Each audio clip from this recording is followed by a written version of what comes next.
गया, आमी आ गई, जिसको आम कहा जाता है, छोटे छोटे आम जो अभी यहाँ लगे हैं, बहुत हो गया। तब वो कहने लगे, विचार करने लगे, ये आम तो मिलेगा है, किंतु देखो दूसरी साल गया, फिर आंधी तूफान आई, सारे आम नहीं, सारे आम झड़ गए दूसरी साल गए। तब भी उत्साह, उनके निरुत्साहित तो नहीं हुआ, वो बेचारे के लिए तीसरी साल जरूर फूल आएगा, आमी लगेगा। तीसरी साल में देखा तो फूल आ गया, और उसमें बहुत फूल झड़ गया, और उसमें कुछ आम लगा है, और आम में जब उस पेड़ में इतने आम लग गया, देख करके वो व्यक्ति के जो है आनंद आ गया। किंतु देखो देखते देखते फिर आंधी तूफान आई, और साथ जैसे आंधी तूफान आ जाता है, उसमें कुछ आम तो झड़ गया, मानो 60% आम झड़ गया। अभी रह गया कितना? 40% रह गया। मानो 100 आम जिधर लगा था, उसमें 40 आम लगा हुआ है। उदाहरण 60% जो आम है झड़ गया, और केवल 40% जो आम वहीं पर लगा हुआ है। तो वो विचार करने लगे, ये आम तो स्वादिष्ट आम है, मैंने गुठली जो लगाया था, तो वहीं पर क्या करेंगे, वो अपने डेरा लगा दिए। डेरा समझते हो? रहने के स्थान, टेंट लगा दिया, ये कहीं आम कोई दूसरे व्यक्ति तोड़ करके नहीं, ले करके नहीं जाए, और वहाँ पर विश्राम करने लगे, रहने लगे। देखते थे 1-2 महीने तो आम मैच्योर होते, किंतु फिर अकस्मात और फिर तूफान आई है, और तूफान आकर के जो 40% जो आम जो था, उसमें मानो 20%, 50% मानो 20% आम गिर गया है। अभी रहा कितना? 20%, माने 80% जो आम झड़ गया, अभी रह गया 20% आम रह गया है। किंतु विचार करने लगे, हम यहाँ पर आते हैं, आम को हमें प्राप्ति करना है।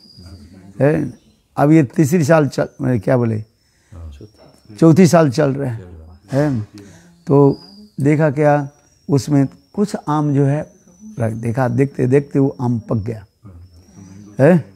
वो ग्रीन आम से आम पकने के पहले कहते आधिया हो जाता है, और इसके बाद देखते देखते आम लाल वर्ण धारण कर लेता है, अरुण वर्ण हो जाता है, किंतु आम पकने के पहले अरुण वर्ण धारण कर लेता है। तब उनके मन में विचार हुई, ये आम अभी मैच्योर हो गया, किंतु अभी पूरा नहीं पक रहे, देखो फिर वो क्या देखा, क्या एक आम किसी प्रकार से जो है वो आम पक गया।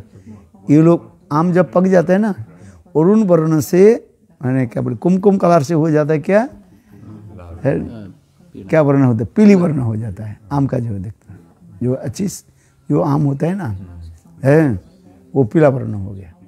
तो वो देखा आम तो एक आम पक गया, तो वो सोचने लगे, ये सारे आम को तोड़ लिया, और तोड़ करके एक स्थान पर रख दिया, और उसमें बिछा दे, वो कर दिया, कपड़े आदि दे करके रख दिया, और एक एक आम जब पकने लगे, ठाकुर जी के भोग लगाया, और वो भक्त के ठाकुर जी के प्रसाद देने लगे, और संग भी जो वो आम आस्वादन करने, ठाकुर जी के प्रसाद आस्वादन करने लगे है। उस कथा को सुन करके गोपियाँ कहने, अच्छा गोविंद तुम ये बताओ क्या बोलना चाहते हो तुम, ये तो कहानी सुना दिया है। उस प्रकार कृष्ण कहने लगे, ये सब कथा कृष्ण किसको बोले, साधन सिद्धा गोपियों की बोल रहे हैं।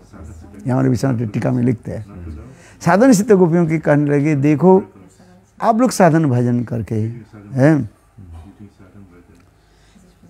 ये मुझे जो प्राप्ति किया, ब्रज में जन्म हुई, गोपी घर में जन्म लिया, फिर गोपों के साथ आपके विवाह आदि हुई है, नित्य सिद्ध गोपों के साथ आप लोग के संबंध हुआ, फिर हमारे साथ पारकीय भाव से आप लोग के मिलन। हम इसलिए देखते हैं, ये जिस प्रकार हम जो वास्तव ये समस्त क्रिया किसने किया, गोपी घर में आप लोग के जन्म दिया है, गोपी गर्भ में आप लोग के जन्म मैंने दिया। भगवान कहते मैंने सब किया है, और जन्म देखिए आप लोग के हृदय में मेरे प्रति जो प्रेम जो है वो मैं ही जो है धीरे धीरे बढ़ाया है। जिसे आम परिपक्व हो जाने पर जैसे स्वादिष्ट होता है, उसी प्रकार आप लोग के प्रेम को मैं ही परिपक्व करके और मैं ही वही रस आस्वादन करा रहा हूँ है। किंतु क्योंकि जैसे वो विरह आदि के द्वारा है, वो विरह ताप के द्वारा जैसे आम को पकाया जाता है। एक आम जब पक जाता है और वो व्यक्ति आम के मालिक क्या करते, सारे आम को पार लेते, तोड़ लेते हैं और तेड़ करके उसको ताप दे करके धीरे धीरे आम को पकाते हैं। ठीक उसी प्रकार आप लोग के हृदय में मैं जो स्नेह मान प्रणय प्रेम की जो स्थितियाँ जो है वो मैं ही एक एक करके करने लगे हैं। स्नेह मान प्रणय राग अनुराग भाव महाभाव आदि इस स्थिति में मैं धीरे धीरे आप लोग के पहुंचाया। तो भगवान कह रहे हैं कि जो जैसे कि आम पक गया था तो उसको ताप दिया, ताप ये विरह रूपी ताप के द्वारा आपको उसके प्रेम को मैं धीरे धीरे बढ़ाने लगा है। हाँ समझिए, क्योंकि विरह के द्वारा क्या होता है कृष्ण के प्रति प्रकार प्रेम उत्पन्न होता है। हमारे कृष्ण के प्रति जो प्रेम है वो प्रेम वास्तव रूप में वो प्रेम गाढ़त्व धारण नहीं कर पाता है। प्रेम गाढ़त्व धारण करता है, कंडेंस जो होता है वो विरह की जड़, जैसे जिस प्रकार उदाहरण जैसे दूध के उबालते दूध गाढ़त्व धारण होता है, ये गर्म होता है। दूध के यदि गर्म नहीं करो वो और दूध की गाढ़त्व नहीं होता है और दूध जितने भी गाढ़त्व हो जाता है वो स्वादिष्ट होता है कि नहीं। उसी प्रकार कृष्ण उदाहरण दे रहे हैं। वास्तव में आप लोग की हृदय में जो विरह रूपी ताप मैं जो दिया, ये ताप देने की कारण यही है आप लोग के हृदय में मेरे प्रति जो प्रेम जो है कृष्ण कह रहे हैं वो प्रेम की गाढ़त्व के घनत्व के गाढ़त्व के मैं ही बना रहा हूँ और संग बना करके मैं संग आपके हृदय में वो प्रेम रस के मैं आस्वादन कर रहा हूँ है। आज में तो ये तो कह दिया। गोपियाँ कहते हैं अच्छा ठीक है, अच्छा ये बताओ कृष्ण इसके तरह तुम्हारी लाभ क्या होता है। एक व्यक्ति दुखित हो, तुम झुक गोपियाँ तो फिर घूम फिरा करके आ रहे, ठीक है हमारे हृदय में तुम प्रेम संचार किया, गाढ़त्व किया, तुम आसन, इससे हम लोग के फल क्या मिला। तुम तो है तुमने तो जैसे तुमने आसक्ति आम के पे बीज के लगाया, जैसे तुमने कहा तुम संरक्षित किया, तुमने सब कुछ किया और तुम आम भी आस्वादन किया, हमारे हृदय के प्रेम का आस्वादन किया। माने गोपियाँ ये कहना चाहते हैं। ये बताओ हम लोग के लाभ क्या हुआ। हम इतने तड़पते और हम ये तड़पते रहते, गोपियाँ घूम करके कृष्ण जितने चतुर है गोपियाँ कम नहीं है, वो घूम फिरा करके कह रहे हैं। अच्छा बताओ इसे हम लोग के जो तड़पना दे दिया, कष्ट दिया, इसे तुम्हारा फायदा, तुम्हारा तो अपने फायदा उठाया है। आज समझ में नहीं, आपने स्वयं आस्वादन किया तो हम लोग के क्या मिला, ये बात बताओ। गोपियाँ घूम फिर के करे तो कृष्ण कहने लगे गोपियों सुनो है, समस्त जीवों की कार्य क्या है, मैं भगवान हूँ है, अर्थात मैं सब प्रकार के रस मैं आस्वादन करने वाला हूँ है। मैं ही रस स्वरूप हूँ, रस रसोई से जीवा लब्धा नंदिर भगवती है। हम रस स्वरूप ही है, यही रस को स्वयं ही मैं रस को उत्पन्न करता हूँ और स्वयं रस को आस्वादन करता हूँ है। हे गोपियों वास्तविक कहता हूँ, ये आप लोग की यह प्रेम माधुर्य देख करके मेरे जितने उल्लास होता है वो विरह दशा में है आप लोग के अधिक आनंद होता है। कृष्ण कार्य है में आपको अंदर से अधिक आनंद होता है। वो भगवान देख रहे हैं कि समझ रहे हैं? नहीं, कृष्ण कह रहे हैं गोपियों के ये कह रहे हैं। हम जितने आप लोग की जो आनंद रस आस्वादन करता हूँ, विरह में आनंद होता है आस हैं। किंतु वो आनंद, हम जितने आनंद आस्वादन करते हैं, हे गोपियों आप लोग मुझसे भी अधिक आनंद आस्वादन करते हो। वही विरह में, कहते विरह में मिलन होता है? तो उसके कृष्ण उदाहरण दे रहे हैं। हे गोपियों क्या उस दिन भूल गया जब आप लोग के साथ से मैं जब बिछोड़ जाता था, आप लोग मेरे चिंतन करते करते इतने तड़प जाते हो, और तड़पते तड़पते ये सोचते हो ये मैं आपके पास है। क्या वो कृष्ण देखो उदाहरण दे रहे हैं, ये उस दिन आप इतने तड़पने लगे, और तड़पते तड़पते तड़पते विरह में चिंतन करते करते आप सोच रहे हो ये कृष्ण मेरे पास है। क्या वो आप स्वयं अपने हाथ के द्वारा अपने आंखों के बंद करके रखा है, और अब कहने लगे आप स्वयं जो है विरह में कर रहे हो, क्योंकि विरह में मिलन की स्फूर्ति अधिक होता है। मिलन में उतना स्फूर्ति नहीं होता है जितने स्फूर्ति होता है विरह में। विरह में क्या होता है, मिलन के अधिक स्फूर्ति हो जाता है। ऊपर से तो विरह दिखाई पड़ता है, किंतु अंतर हृदय में मिलन की स्फूर्ति होता है। तो कृष्ण उदाहरण दे रहे हैं, कृष्ण कह रहे हैं हे गोपियों उस दिन को आप कैसे भूल गए, जब मेरे विरह में आप लोग तड़प रहे थे। एक दिन मैं आप लोग के साथ मिलते मिलते हास परिहास करते हुए मैं अंतर्ध्यान हो गया था, तब आप लोग मेरे विरह में तड़पने लगे, और तड़पते तड़पते आप लोग स्वयं अपने हाथ को जो है आंख बंद करके करके ये मैं ही हूँ आपके पास। कहते तुम कौन है आया समझिए। अथवा आप लोग विरह तरफ में ऐसे जब भाव आ गया, आप लोग आंख बंद करें, मैं ही आप लोग के आंखों को बंद किया। जैसे होता है आंख बिचू निकलते हैं ना, आंख बंद करते हैं, कहते हो अच्छा बताओ कौन है आया समझिए। तो उस दिन मैं ही आपके पास। आप बताओ उस समय आप लोग के कितना आनंद हुआ जब आप लोग बोले जब मैंने बोला आप लोगों ने पूछा ये आप कौन हो, तो मैंने कहा मैं ही कृष्ण हूँ। किंतु उस समय आप लोग विरह में अपने आंखों के बंद करके रखा था। आप लोग सोच रहे जो ये कृष्ण हमारे आंखों के बंद करके रखा, मैं आप लोग, किंतु आप लोग अपने आंखों के बंद करके रखा। और फिर जब आंख खोला, जब मैंने कहा मैं कृष्ण हूँ, तब हाथ खोल दिया, अपने हाथ को आप खोला और देखा कि मैं आप लोग के सामने हूँ। क्या वो दिन की याद है? तो गोपियाँ कहने हाँ कन्हैया तू जो कहते हो बात सही है। तो देखो उस समय विरह में जो आनंद की स्फूर्ति, मिलन की जो स्फूर्ति, वो एक अनिर्वचनीय होता है, आनंदित है। गोपियाँ तथापि गोपियाँ जो है फिर कहने लगे कन्हैया ये हमारी जस्ती नहीं है, माने ये भी अच्छा नहीं लग रहा है, ये जस्ती नहीं लग रहा है, आनंद है ये। तुम तो केवल अपने वाक् चातुर्य के द्वारा अपने कुछ बोलना चाहते हो, तुम सच बताओ ये हम लोग की कष्ट दे करके तुम्हारे क्या फायदा हो। अच्छा ठीक है, हम लोग की उस दिन तो बात याद है जिस दिन तुम्हारे विरह में हम तड़पने लगे, फिर तुम हमारे निकट प्रकट हुए, ये तो बात हमें याद है, ठीक है।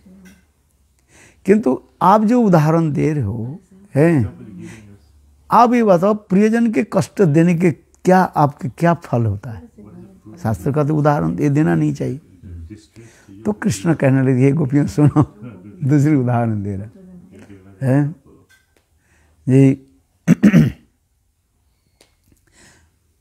ये हाँ देखो आप लोग परनारी हो, आप लोग विवाहिता है ना? बोले हाँ जी है।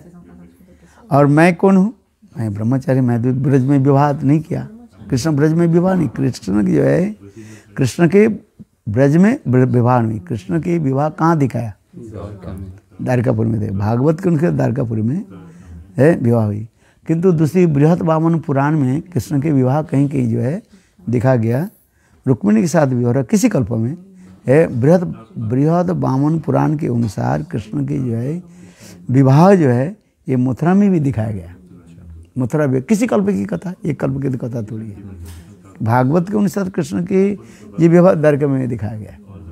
किंतु बृहत वामन पुराण के अनुसार किसी कल्प में जो है कृष्ण महिष के साथ जो विवाह जो है, रुक्मिणी के साथ जो विवाह जो है वो मथुरा में दिखाया गया।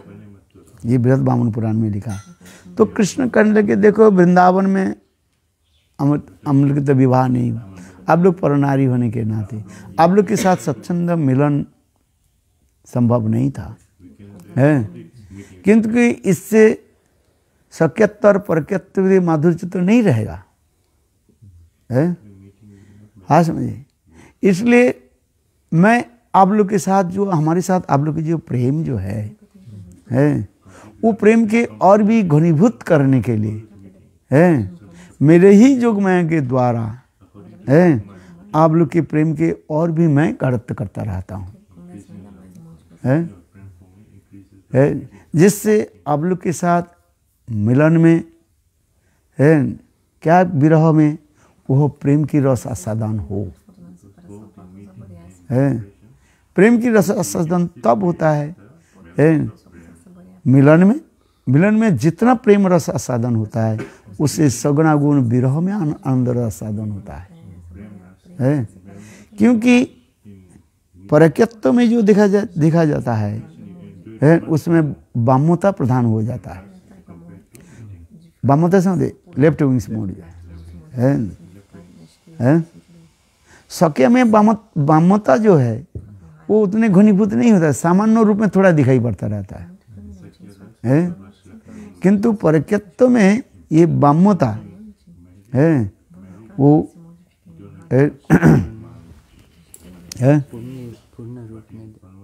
वामता की जो रस आस्वादन वो पूर्णता होता है उसमें रस आस्वादन की एक माधुर्य तो प्रकाश कर देते हैं।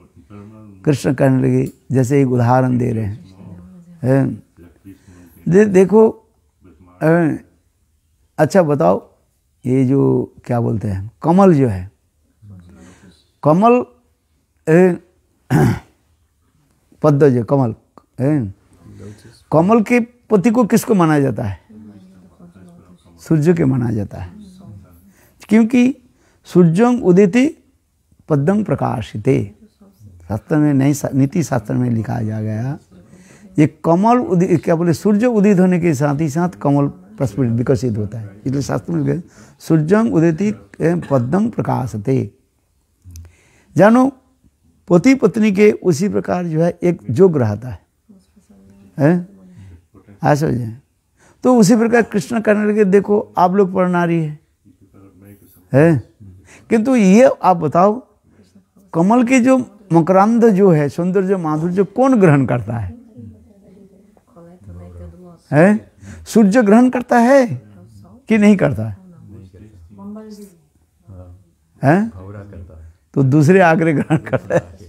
बोले कृष्ण ये करते हैं देखो ये परक्यत्व के द्वारा है मैं ही आप लोग के जो प्रेम रस साधन करता हूँ।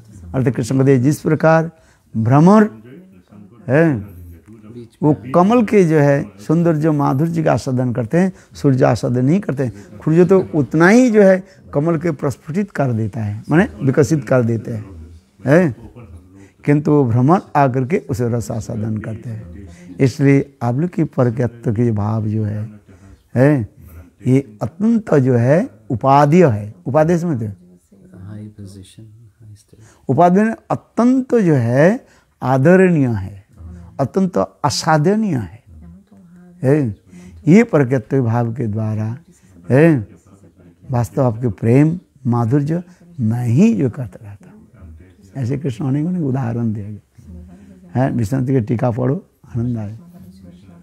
और भी एक उदाहरण है बहुत सुंदर सुंदर, ज़्यादा बोलने तो आपके इतना ही डाइजेस्ट करना संभव नहीं होगा।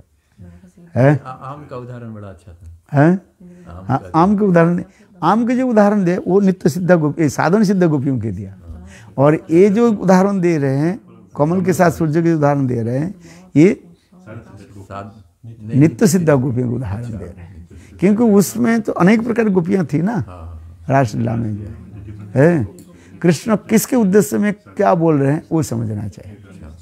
जैसे जैसे जैसे व्यक्ति होते हैं सबको उसके एक उदाहरण दिया जाता है है।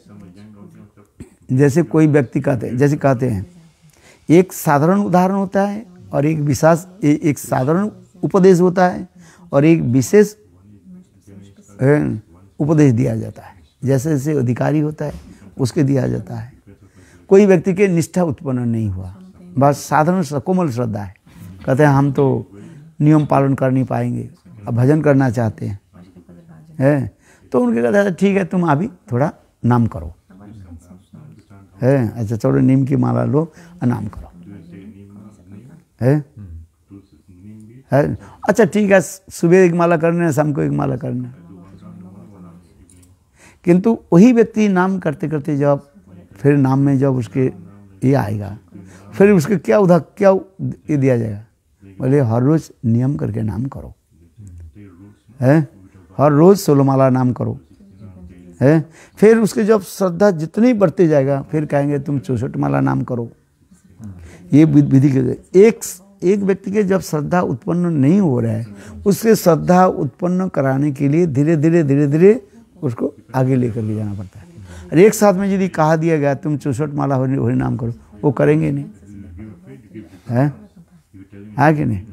तो उसके क्या करना, अच्छा तो एक माला करो, सुबह एक माला करना, शाम को एक माला करना। अच्छा सुबह एक माला करने पर हर रोज करो, है तो करने करते उसके थोड़ा अभ्यास हो जाता है।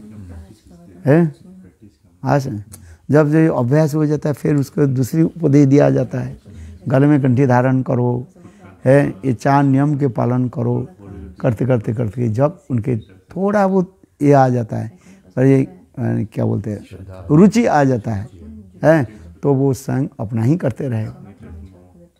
किंतु जैसे से अधिकारी व्यक्ति होते हैं उस अधिकारी के व्यक्ति के निकट उस प्रकार उपदेश दिया जाता है।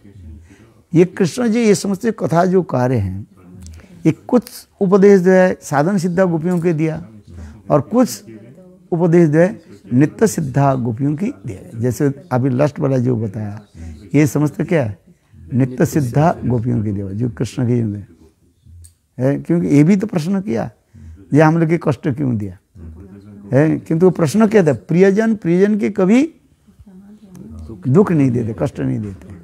प्रेम की तो ये परिभाषा होता है तुम हमें क्यों कष्ट क्यों दिया, हमसे मिल करके फिर आप क्यों चले गए, हम लोग सब कुछ छोड़ करके आपके पास आए हैं।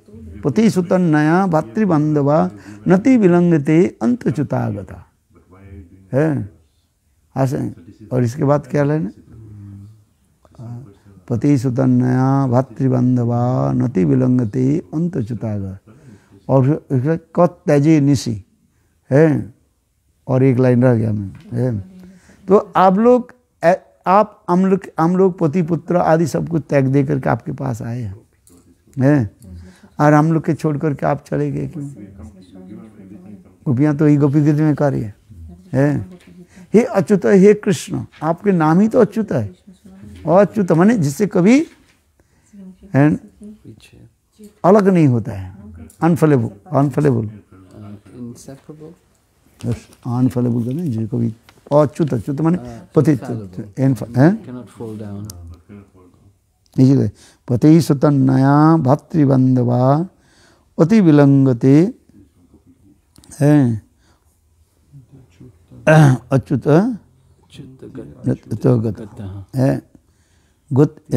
गति विदग्धते गति विदस्तव मोहित है।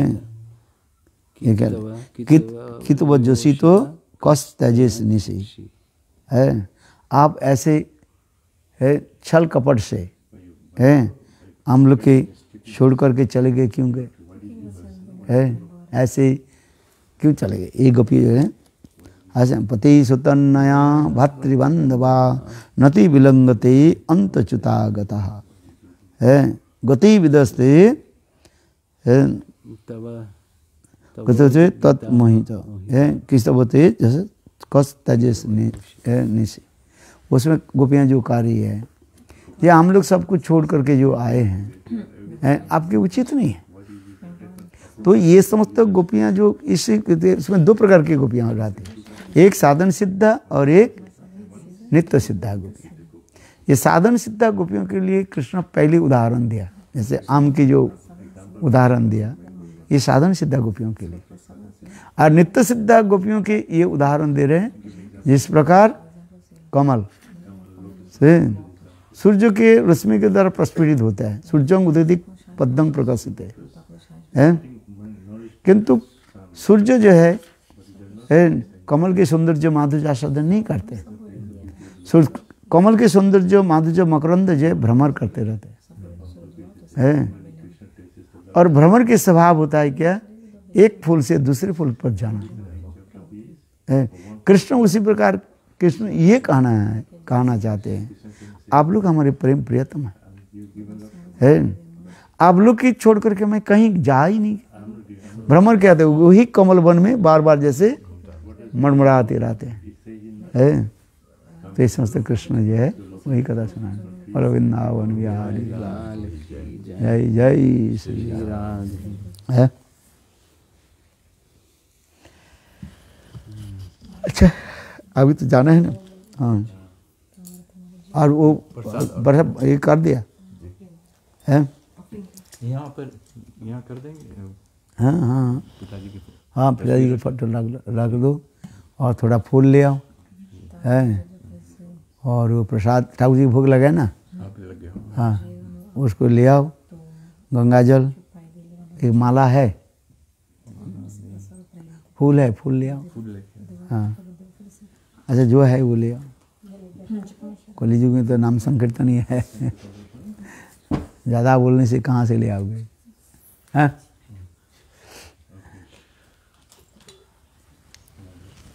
अच्छा लाओ लाओ लाओ, ठाकुर जी भोग लगाया कि नहीं। हाँ यहाँ पर सब व्यवस्था कर दो, उनके फोटो रख दो। हाँ ऊपर से आता हूँ।